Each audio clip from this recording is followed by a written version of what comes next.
Bismillahirrahmanirrahim. Assalamualaikum warahmatullahi wabarakatuh. Gimana kabarnya anakku sekalian? Mudah-mudahan kalian tetap sehat, tetap semangat, dan tetap mau belajar matematika dengan saya. Nah, ini kita akan membahas konsep dasar limit fungsi trigonometri. Bagaimana proses mendapatkan rumus dasar daripada limit fungsi trigonometri. Oke, kita akan menggunakan pendekatan luas, di mana di sini ada 3 luas yang akan kita coba bandingkan, yaitu yang pertama adalah luas segitiga AOB, kemudian luas juring AOB atau OAB. Jadi luas segitiga nih yang merah OAB, kemudian luas juring OAB yang melengkung, dan luas segitiga OAD. Nah, di sini bahwa kita ambil nilai X-nya itu adalah dalam satuan radian ya. Jadi misalkan X di antara 0 sampai pi per 2 radian. Nah, maka dari sini kita mendapatkan ukuran luas bahwa luas segitiga AOB itu nilainya kurang dari luas juring ya AOB yang melengkung ya. Kemudian nilai luas juring juga kurang dari luas segitiga yang lebih besar. Dalam hal ini adalah AOD. AOD. Nah, di mana AOD-nya ini tegak lurus.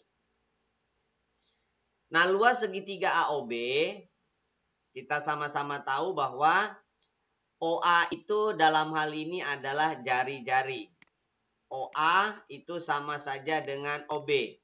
Dalam hal ini adalah jari-jari. Nah, luas segitiga AOB kita bisa gunakan alasnya itu OA ya. Alasnya OA berarti tingginya BC. Jadi setengah OA kali BC. Gitu ya. Setengah alas kali tinggi. Sedangkan luas juring itu adalah sudut berbanding dengan 2pi radian lalu kali luas lingkaran. Nah, ini nilainya kurang dari luas segitiga, berarti setengah alas. Alasnya dalam hal ini sama OA. Tentu dalam hal ini tingginya adalah AD. Nah, di sini OA itu adalah jari-jari, berarti setengah RBC. Nah, BC ini tegak lurus ya. BC itu sisi depan. Jadi kalau kita melihat segitiga OBC, bahwa perbandingan trigonometri untuk melibatkan BC dan OB adalah sinus ya. Bahwa sinus X itu adalah BC dibanding dengan OB. BC saja berarti OB kali sin X. OB kali sin X. Nah, OB sendiri adalah R. Berarti BC itu adalah R kali sin X. Oke? Nah, berarti BC itu adalah R kali sin X. Sedangkan luas lingkaran itu rumusnya adalah pi R kuadrat. Udah jelas ya, jari-jarinya adalah R. Sedangkan OA sama ya, OA itu adalah R. Kemudian AD itu adalah sisi depan dan kita libatkan OA. Berarti pada segitiga OAD atau AOD boleh, bahwa tangan X itu adalah perbandingan antara sisi depan AD dengan sisi samping OA. Nah, jadi dengan demikian AD saja adalah OA kali tangan X. OA sendiri adalah R, berarti R tangan X. Nah, jadi AD itu adalah R tangan X. Oke? Nah, ini sama-sama ada pi. Kita eliminasi. Ini ada pi, ini ada pi. Gitu ya. Lalu sama-sama ada setengah, ada setengah, ada setengah, ada setengah. Semuanya kita kalikan 2. Lalu sama-sama ada R ya.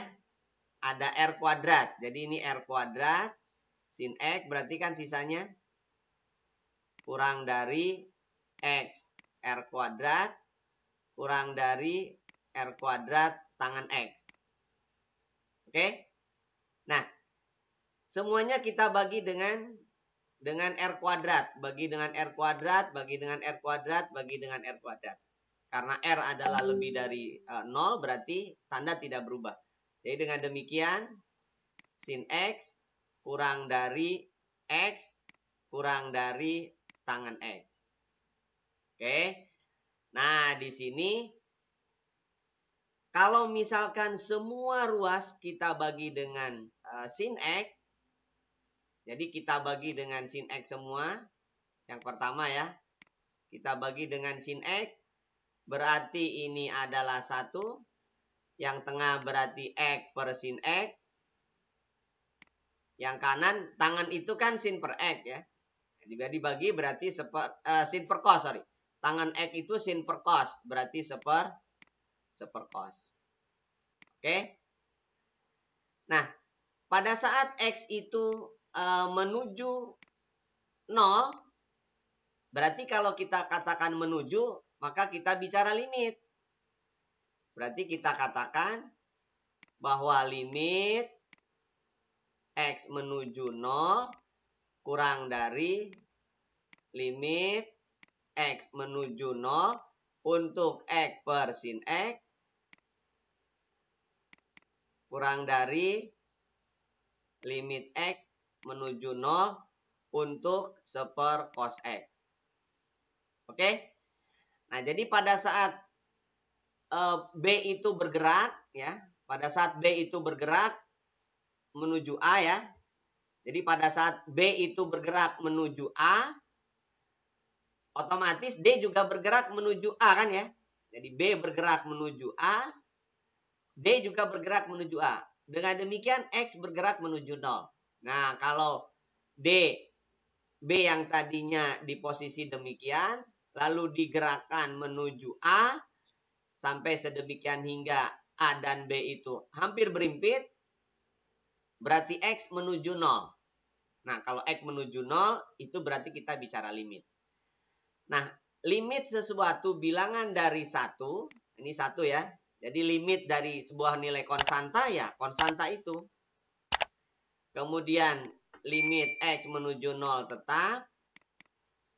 X per sin X. Lalu cara menyelesaikan limit itu kan substitusikan. Berarti seper cos 0. Nah, cos 0 kan 1. Berarti 1 kurang dari limit X menuju 0 untuk X per sin X kurang dari 1. Apa maknanya? Nah, jadi kalau misalkan kiri menuju 1, kanan menuju 1, nah kita ingat definisi limit bahwa kalau ada limit sebuah fungsi menuju sebuah bilangan dari kanan sama dengan dari kirinya, menuju sebuah bilangan yang sama dari kiri, berarti nilai limitnya itu berarti ada. Nah, karena limit kiri sama dengan limit kanan, berarti kita simpulkan bahwa limit X menuju 0 untuk X per sin X itu berarti 1. Nah, jadi kita sudah punya nilai dasar basic dari sebuah limit X menuju 0 untuk X per sin X itu adalah 1. Oke? Dengan cara menggunakan pendekatan luas dari sebuah segitiga, juring, dan segitiga yang lebih besar. Oke? Jadi mati ya. Jadi kita punya catatan khusus nih. Bahwa limit X menuju 0 untuk X per sin X adalah 1.